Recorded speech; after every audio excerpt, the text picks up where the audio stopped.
मैं तेरा कोई पति नहीं हूँ।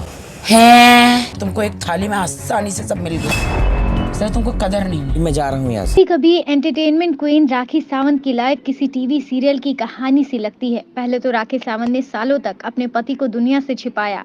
अब जब बिग बॉस 15 में सबसे मिलवाया भी तो उनकी शादी पर यकीन नहीं कर पा रहे। हर दिन राखी के पति रितेश को लेकर नई बातें सामने आ रही हैं। बात इतनी आगे बढ़ गई है कि रितेश की पहली पत्नी के भाई ने अपने जीजा के खिलाफ थाने में शिकायत तक दर्ज करा दी है। रिपोर्ट के मुताबिक राखी के पति रितेश बिहार के बेतिया के रहने वाले हैं। 2014 में उनकी शादी नवादा की रहने वाली स्निग्धा प्रिया से हुई थी। कुछ दिन पहले सोशल मीडिया पर दोनों की तस्वीरें वायरल हुई थी, जिसमें रितेश और प्रिया के साथ उनका बच्चा भी नजर आ रहा है। वहीं अब कहा जा रहा है कि प्रिया के भाई रविकांत ने रितेश के खिलाफ बाबत नगर थाने में शिकायत दर्ज कराई है। रितेश की मां की माने तो शादी के बाद रितेश की पहली पत्नी कभी ससुराल में नहीं रही। वो और रितेश हैदराबाद में रहते थे। शादी के बाद प्रिया और रितेश में ज्यादा बनती नहीं थी, दोनों के बीच मारपीट भी होती थी।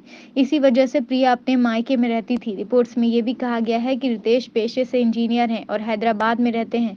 पड़ोसियों के मुताबिक रितेश बिग बॉस में काम करते हैं। रितेश के पिता राजेंद्र प्रसाद रेलवे के स्टेशन मास्टर के पद से रिटायर हो चुके हैं। रितेश की मां का कहना है कि उनके बेटे ने किसी एक्ट्रेस से शादी की है, लेकिन उन्होंने अब तक अपनी बहू को देखा नहीं। मां का ये कहना है कि जब हीरोइन को देखेंगे तभी बता पाएंगे कि वो कैसी है। वो कहते हैं कि नई बहू को मिलने के साथ ही उसका स्वभाव पता चलेगा। रितेश की मां ने जितनी बातें शेयर की हैं उससे यही पता चलता है कि रितेश और उनकी पहली पत्नी में बनती नहीं थी। अगर ऐसा भी है तो क्या रितेश ने बिना तलाक लिए राखी से शादी की है? इसके अलावा राखी ने ये बताया था कि उनके पति एक बिजनेसमैन है, लेकिन गवाह बताते हैं कि वो बिग बॉस में काम करते हैं। राखी और रितेश को लेकर बहुत सी बातें हैं जिनका सच अब तक सामने नहीं आया।